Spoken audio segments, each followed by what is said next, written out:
Programme टेढ़ी बात में आज हमारे साथ इस मंच से रूबरू होने जा रहे हैं भारतीय जनता पार्टी के प्रदेश अध्यक्ष श्री रामविलास शर्मा जी, जो कि आज टेढ़ी बात के मंच से आपको अपने मन के भाव बताएंगे। इस वक्त भारतीय जनता पार्टी के शीर्ष नेता प्रदेश में जो है क्या सोच रहे हैं। बहुत बहुत स्वागत है शर्मा जी हमारे कार्यक्रम में। Thank you. दर्शकों को बता दें कि इस वक्त भारतीय जनता पार्टी लोकसभा में 7 सीटें जीतने के बाद बहुत आश्वस्त है, विश्वस्त है इस बात को लेकर कि विधानसभा में वो एक बहुत ही अच्छा नतीजा लगभग उसी तर्ज पर पेश कर पाएंगे जिस तरीके का नतीजा उन्होंने लोकसभा में सामने रखा।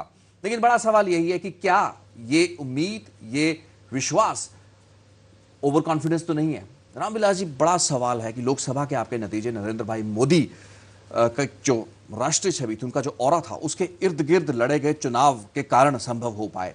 आज भारतीय जनता पार्टी कहा जाता है कि ओवर कॉन्फिडेंस में है। वो ये समझ रहे हैं कि लोकसभा में जो चेहरा मोहरा दिखा के उन्होंने वोट लोगों के हासिल किए, लगभग वही टेक्निक उनके लिए विधानसभा में काम करने जा रही है।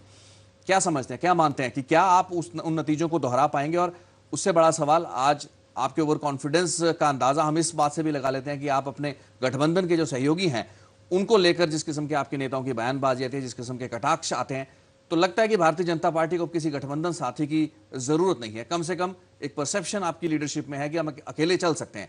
इस चीज को ओवर कॉन्फिडेंस ना माना जाए? देखिए रितेश जी, भाजपा का कार्यकर्ता ओवर कॉन्फिडेंस में नहीं है, पर वो कॉन्फिडेंस में जरूर है। आपने मेरा इंटरव्यू चुनाव से पहले किया था लोकसभा में, तब भी आपने कहा था कि आप कहीं न कहीं ओवर कॉन्फिडेंस के शिकार हैं। मैं 40 साल से हरियाणा की जनता जनार्दन के बीच में रहने वाला कार्यकर्ता हूँ। नरेंद्र भाई मोदी का जो प्रधानमंत्री का चुनाव है, ये हिंदुस्तान के 125 करोड़ ने ये किया है।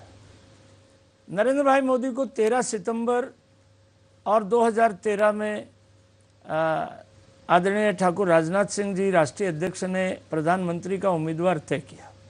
उसके कुछ घंटों के बाद हमने रेवाड़ी में पूर्व सैनिक रैली में और एक इतिहास का निर्माण हमने किया, और तब हमने उनसे वादा लिया था कि आप प्रधानमंत्री बनकर के भी एक विराट रैली हम हरियाणा की जनता जनार्दन का धन्यवाद करने के लिए करेंगे, और वो बात उन्होंने स्वीकार की है। हम अगस्त के लास्ट में या हम वो नरेंद्र भाई का एक जोरदार अभिनंदन हम हरियाणा में करने जा रहे हैं। कहने का मतलब कि नरेंद्र भाई मोदी का लेवल ही दिखा के अब विधानसभा चुनाव लड़े जाएंगे? नहीं, नरेंद्र भाई का लेवल क्या, आज वो इतने यशस्वी प्रधानमंत्री साबित हो रहे हैं। प्रधानमंत्री, यहाँ मुख्यमंत्री की लड़ाई है। नहीं, मुख्यमंत्री की लड़ाई समझना चाहता है कि मुख्यमंत्री कौन होगा, कैसा होगा, राज्य सरकार कैसी होगी, हमें उसकी रूपरेखा दीजिए। अब हमें यह मत दिखाइए कि नरेंद्र भाई मोदी ने क्या किया, क्या कर सकते थे। वो सबके सामने केंद्र में उन्होंने अपना जलवा दिखा दिया। आपके लिए भी कहा गया कि हरियाणा में भी कहीं ना कहीं आपको भी जो स्विंग मिला है वो नरेंद्र भाई मोदी की इंडिविजुअल निजी अक्स की वजह से मिला है,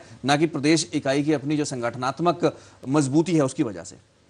देखिए, हरियाणा की जनता बहुत जागरूक है और राजनीतिक चेतना हरियाणा में बहुत है। आप पिछला इतिहास उठा के देख लें, दिल्ली में जिस पार्टी की सरकार होती है वही पार्टी की सरकार हरियाणा में लोग बनाते हैं। और नरेंद्र भाई मोदी, हमारा सौभाग्य है कि वो 5 साल हमारे हरियाणा के पार्टी के प्रभारी रहे। उनके नेतृत्व में हमारी बीजेपी ने काम किया है। आज वो प्रधानमंत्री हैं, हरियाणा की चिंता करते हैं, हरियाणा के लोग मिलते हैं। रेल के बजट में हमने देखा जो आर्थिक बजट अरुण जी जेटली ने प्रस्तुत किया, आज हरियाणा की जनता को सीधे सीधे नरेंद्र भाई मोदी प्रधानमंत्री के नाते स्वीकार किया है। और उनका ये जो लहर है, नरेंद्र मोदी की जो लोकसभा में एक लहर चली, ये विधानसभा में इससे बड़ी लहर चलने वाली है। उन्हीं के नाम पर ये बहस चल। मेरा मुद्दा यही है, आज भारतीय जनता पार्टी की प्रदेश इकाई, जिसको कि नरेंद्र मोदी के निजी अक्स की वजह से उनके और सभी राज्यों को मदद मिली, सभी स्थानीय इकाइयों को फायदा मिला, लेकिन उससे बढ़कर अब आप प्रदेश में आपका अपना एजेंडा क्या है, अपना मसौदा क्या है? भारतीय जनता पार्टी की स्थानीय इकाई, आप प्रदेश अध्यक्ष हैं, क्या किन मुद्दों पर चुनाव होने जा रहा है? आप अपने गठबंधन पार्टनर को ज्यादा तरजीह नहीं देना चाह रहे हैं, तो विश्वास आप में है कि आप सभी 90 सीटों पर भी चुनाव लड़ सकते हैं? क्योंकि पार्टी के भीतर के खेमों से आवाजें आ रही हैं कि 90 सीटों पर अकेले चला जाए, क्यों हजका जैसी पार्टियों को साथ में लेकर चला जाए। तो मुद्दा यही है कि आपके पास एजेंडा क्या, आपका क्या कोई ओरिजिनल एजेंडा है, या फिर वही नरेंद्र मोदी होंगे, वही चेहरे होंगे और लगभग उसी आप उस हनीमून को पीरियड को एक्सटेंड करना चाह रहे हैं? शायद जो लोकसभा का हनीमून विधानसभा में भी थोड़ा सा एक्सटेंड हो जाए, यही कोशिश है बीजेपी की? नहीं, ये कोशिश नहीं है। जहाँ तक आपने गठबंधन की बात की है, हरियाणा जनहित कांग्रेस से हमारा गठबंधन है। मैं गठबंधन में दोबारा आ जाऊंगा, लेकिन आपके मसौदे की बात कर, हमारा क्या जो इश्यूज मुद्दे क्या हैं, लिखे हैं? हम मुद्दा क्या है? पिछले 10 साल से हरियाणा में हम हुड्डा जी की जो बेकायदगियां हैं, 72,000 एकड़ जमीन हुड्डा जी ने किसान की कोड़ियों के भाव लेकर के प्रॉपर्टी डीलर्स को दे दी। कहीं रॉबर्ट वाड्रा को दे दी, कहीं बीपीटीपी को दे दी, कहीं उल्लावास में दे दी। हर जिले में इस कुकर्म के लिए किसान आंदोलनरत हैं, सालों साल से हैं। बड़ खालसा में पिछले 8 साल से लोग धरने पर हैं। हरिजन बैकवर्ड को पिछले 10 साल में अपना गांव छोड़ करके पलायन करना पड़ा। बहनों के साथ जो दुराचार की घटनाएं हैं, लोकायुक्त हैं जस्टिस प्रीतपाल सिंह, उन्होंने राज्यपाल महोदय को हरियाणा की एक रिपोर्ट सौंपी है। लोकायुक्त हैं और उन्होंने श्रीमान जगन्नाथ पहाड़िया को एक रिपोर्ट सौंपी। उन्होंने कहा कि महिलाओं के साथ दुराचार के मामले में और भ्रष्टाचार के मामले में हरियाणा सरकार सबसे 1 नंबर पर है। नहीं, भ्रष्टाचार के मामले में तो हरियाणा सरकार को शायद उन्होंने नहीं कहा। हाँ, दुराचार के मुद्दों पर निजी जो मामले हैं, जस्टिस प्रीतमपाल की बात करें, वो सारी बात हो सकती है। लेकिन आपकी बातें ठीक है, ये सब ये मुद्दे किस राज्य में नहीं है? ये मुद्दे किस राज्य में? आपने किसानों को भाव देने की बात की, इस आर्ग्यूमेंट को तो सरकार मानना नहीं चाह रही। वो कहते हैं 1 इंच भी जमीन हमारी आप ढूंढ के दिखाइए। हरियाणा में भारतीय जनता पार्टी, लोकदल का पहले मुद्दा हुआ करता था, उन्होंने कहा था कि एक मेगा लूट है, कई लाख करोड़ का घोटाला हुआ है। लेकिन सरकार का तो दावा है कि आप 1 इंच भी वो जमीन दिखा दीजिए जो कि प्रदेश सरकार ने किसानों से लेकर किसी निजी औद्योगिक घराने को दी हो। मुद्दा एक, अगर औद्योगिक घराने किसानों को जमीनें बेच रहे हैं, किसानों को मुनाफा हो रहा है, जो कि सरकार का प्रोपेगेंडा कह रहा है कि किसानों की जमीनों के बहुत अच्छे भाव उन्होंने दिलाए हैं। आप कह रहे हैं कि एक स्कैंडल है, तो लोग किस पे विश्वास करें? रितेश जी देखिए, अशोक खेमका ने एक स्कैंडल का उजागर किया। उसकी 53 बार ट्रांसफर है। उसने उल्लावास की जमीन का, ओंकारेश्वर प्रॉपर्टी नाम की एक कंपनी है, वो 1 लाख रुपए से वो कंपनी की शुरुआत हुई और एक रात में वो कंपनी 100 करोड़ रुपया कमा लेती है। आज प्रदीप काशनी जैसे वरिष्ठ अधिकारी और उन्होंने एक फाइल चली कि भाई ये जो नियुक्तियां आप करने जा रहे हैं, ये एक बार राज्यपाल महोदय के सामने ये फाइल प्रस्तुत की जाए और उनसे इसकी अनुमति ली जाए। एक तरफ तो राजभवन में श्री कप्तान सिंह सोलंकी नए राज्यपाल महोदय की शपथ समारोह हो रहा है और आधे घंटे के अंदर मुख्यमंत्री जी अपने कमरे की चिटकनी लगा करके और अपने चहेतों को रेवड़ियां बांट रहे हैं। नहीं, उसकी उन रेवड़ियों के लिए शायद वो अधिकृत हों, कुछ ऐसी पॉलिटिकल अपॉइंटमेंट होती हैं और इसके लिए अगर वो कानून के बाहर जा रहे हैं तो आप उसको चुनौती दीजिए। लेकिन मुद्दा की कानून से बाहर तो कुछ हुआ नहीं। इस मुद्दे पर स्पष्टीकरण आया, मुख्य सचिव का भी स्पष्टीकरण आया कि इसमें कोई अनियमितता नहीं थी। उस फाइल पे जो उन्होंने नोटिंग दिया वो समय रहते दिया गया, उसमें कोई बाद में छेड़छाड़ नहीं हुआ। इस चीज की बाद में विज्ञप्तियां जारी हुई हैं, खुद चीफ सेक्रेटरी ने बोला पर उसके ऊपर फ्लूइड लगा करके और वो सारी उस फाइल में कटिंग आपके सामने है। नहीं तो कटिंग तो होती है ना जी, कटिंग तो उन्होंने खुद किया, उसका वो ऑन कर रहे हैं, वो कटिंग को ये नहीं कह रहे कि अच्छा देखिए फ्लूइड नहीं लगा रहा। रेवड़ियां किन लोगों को बांटी गई?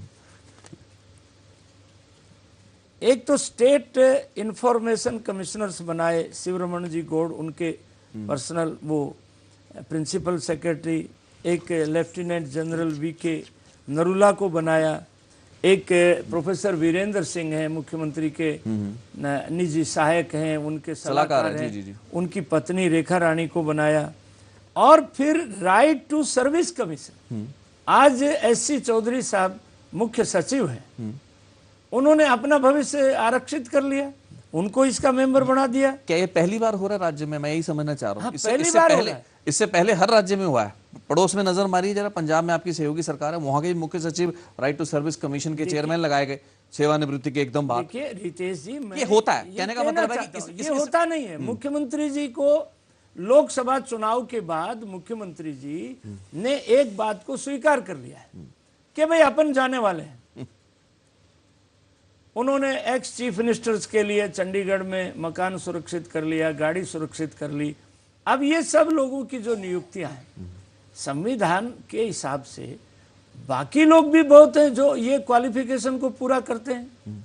और इतनी भी क्या हड़बड़ी, आज तो राजभवन में नए राज्यपाल की शपथ समारोह हो रहा है और आप उसके 15-20 मिनट बाद अपने कमरे में ये सब कुछ कर रहे हैं। हरियाणा की जनता सारी बातों को देख रही है। It is a confession of the present government and the present chief minister. 10 साल में मुख्यमंत्री जी ने जिस तरह से हरियाणा को चलाया है, एक प्राइवेट लिमिटेड फर्म की तरह से चलाया है।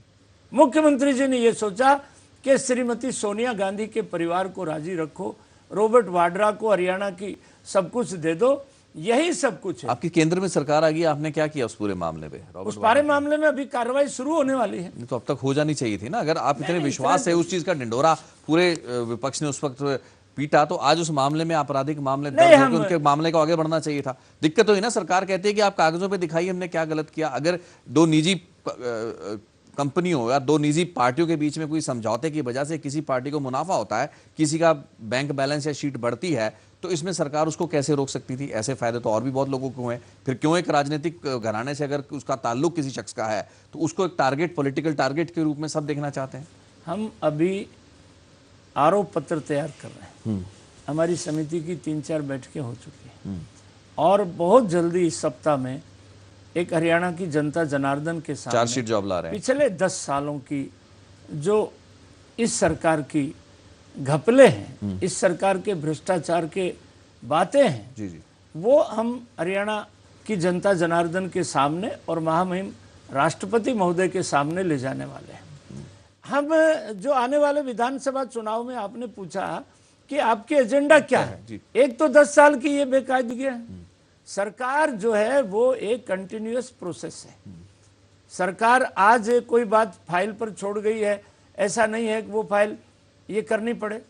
और दूसरा, गठबंधन के बारे में आपने जो पूछा है, चलिए मैं गठबंधन पे आता हूं, क्योंकि आपकी बात में से बात निकल रही है। एक छोटे से कमर्शियल ब्रेक के लिए भी मुझे रुकना है। गठबंधन पे भी आपसे सवाल लेंगे, लेकिन मैं फिर गठबंधन के सवाल को थोड़ा बाद में लूंगा। पहले मैं ये समझना चाहूंगा कि आपने कहा है तमाम बेकायदगियां पिछले 10 साल में जो कुछ भी हुड्डा कार्यकाल में हुआ, ये सब मुद्दे हैं भाजपा के, लेकिन क्या इसका एक राजनीतिक फायदा भारतीय जनता पार्टी को मिल पाएगा? बड़ा मुद्दा यही है कि अब अगर इश्यूज हैं, स्टेट में एक असंतोष है, ऐसी भावनाएं हैं, जनाक्रोश है, तो उसको कैपिटलाइज कौन करेगा? उसको कैश इन करने के लिए तमाम पार्टियां, तमाम दल कई खेमों में और कई मल्टीपोलर एक अपोजिशन की शक्ल में बैठे हैं।